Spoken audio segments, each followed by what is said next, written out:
So the Mandalorian season 2 premiered on Friday on Disney Plus. Did you have a chance to check it out? I did not. Of course you didn't. I asked you to. It's 55 minutes. It's a long time. That's how long shows are. Last season was 20 minutes.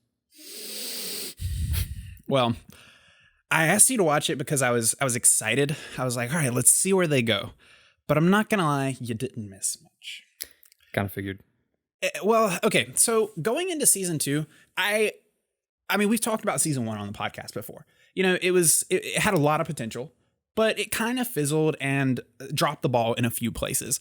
But going into season 2, my thoughts were they got a huge new budget, probably. Like the season 1 did really well. So they probably got a big budget. They've got, the spotlight's on them now. When they did the first season, I feel like it was just like they just kind of were allowing Favreau to do something. They're like, we'll see how it goes. But this season, I'm like, this is a big new thing. It's going to be highly anticipated. There's new actors, cameos. There's lots of rumblings of what's going on set all year round. And I really thought that they were basically going to take all the mistakes from the first season and make it right, make it bigger, better, and attach a storyline that we could all get behind to this season.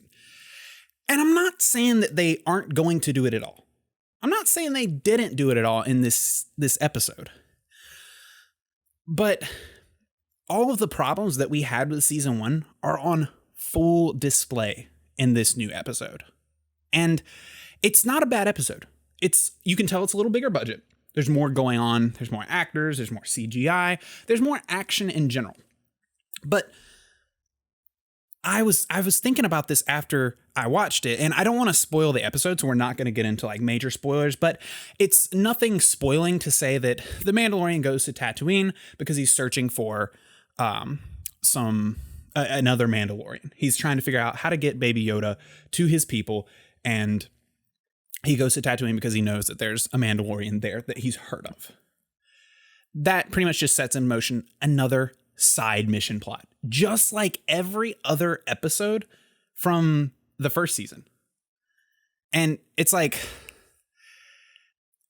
once again, on the very first episode, we're jumping back into that same problem that they had of the first season, where it's like side mission, side mission, side mission.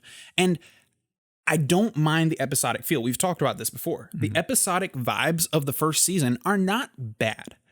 Here's my problem, and you can tell me what your thoughts are. The Mandalorian is great when he doesn't take off his mask. Playing the stoic character that's a man of few words, doesn't take off his mask at all. However, they hire these cheap actors to play side characters in episodes, but those characters come and then they go. They come in for one episode and then they dip out. The dialogue is usually really sketchy.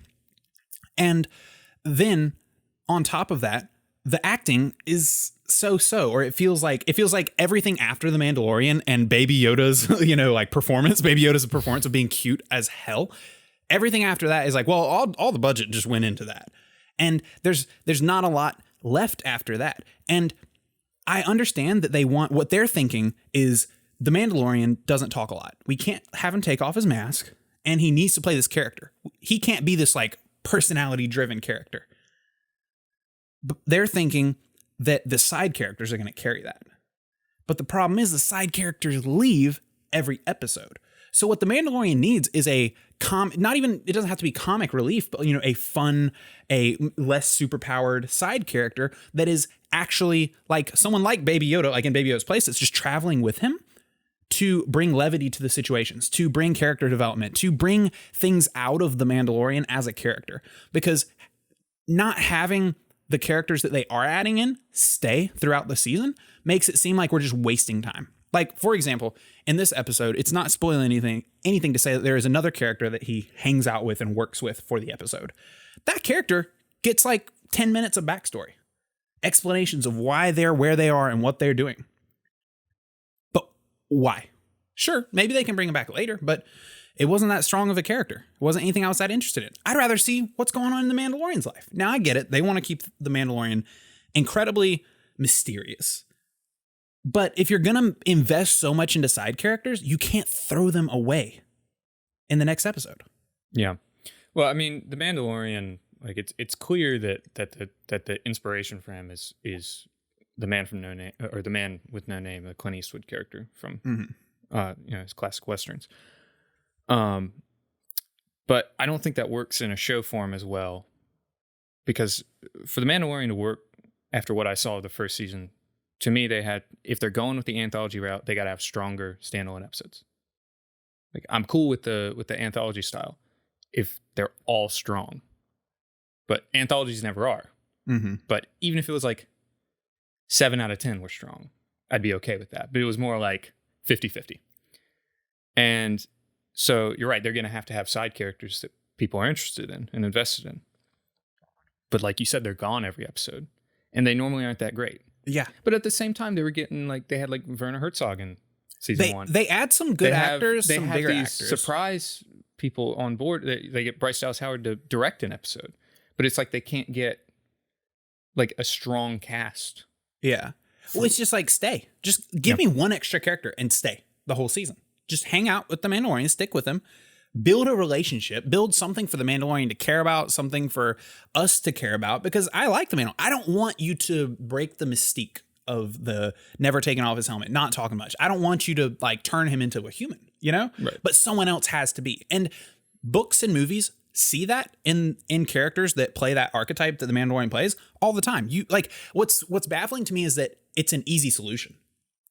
It's a solution that books see and movies see all the time. We watch stories deal with this kind of character well in multiple different ways all the time. Why has the Mandalorian not seen this? They've got millions of people like looking over their shoulders, all the executives in the world, all the screen testing that they could possibly want, probably, and they haven't caught this problem. And this isn't just, us being nitpicky. I've seen this opinion. Like, this is not a novel opinion. I've seen, I haven't seen people suggesting how to fix it, but I've seen people pretty much be like, yeah, the first season had some good episodes, but it fell off. I did hear that the first season, this is why I thought the second season would immediately be better. The first season, I heard that pretty much all of the budget for the season went into episode 1, 3, 7, I believe, and 8. 1 was the first episode. I loved that episode. They nailed it. Great episode across the board. Didn't even feel that high budget, but it was just a great episode.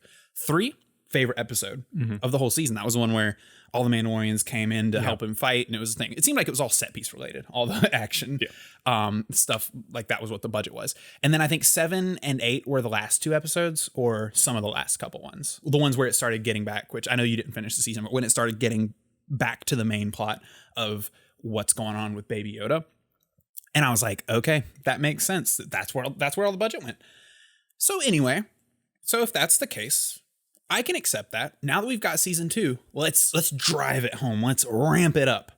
And for a first episode, I'm like, man, if I'm like sitting at Disney, like, and I can't even pretend to understand what it's like to be in charge of a project like this, but I'm just thinking like the people like even just overseeing Jon Favreau or Jon Favreau himself, like, you're going, oh, we're going to kill this.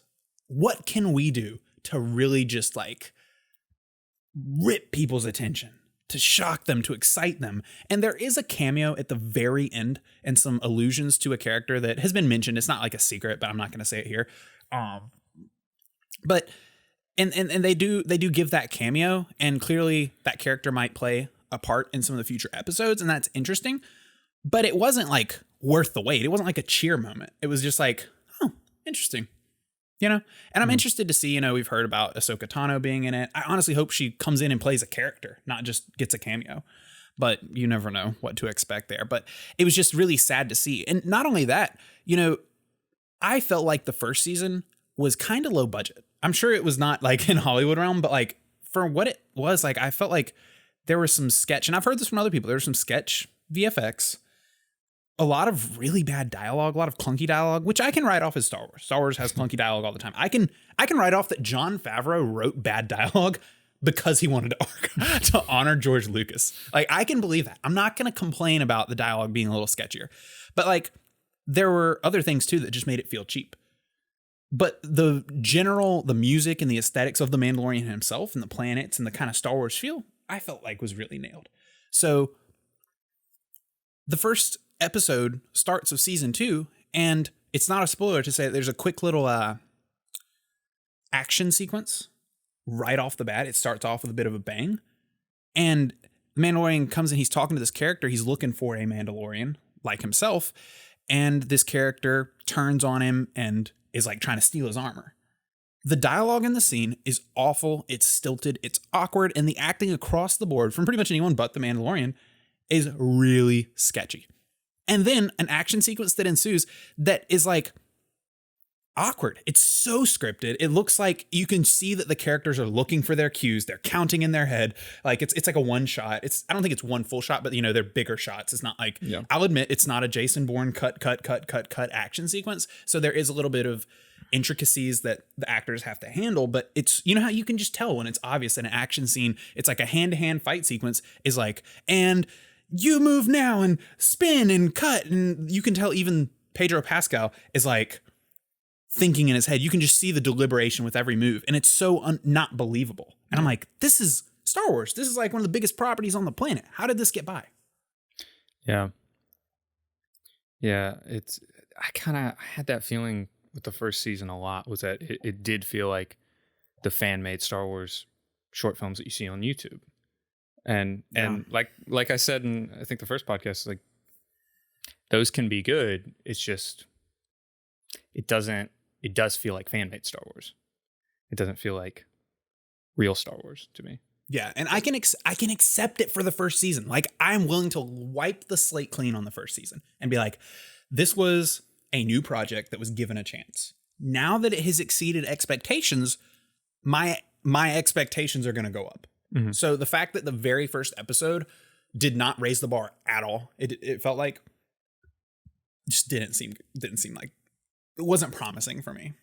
So yeah, we'll just have to see where it goes. You know, I'm gonna keep watching. I'm interested to see. I mean, just the fact that like Ahsoka Tano is gonna be in it. Like, I'm a fangirl for Ahsoka, so I'm interested to see how that goes. I'm nervous. I don't feel like I count on them to do that right, but I'm interested to see where it goes. So I'm gonna keep watching. There's still plenty of potential for this season. But I don't know.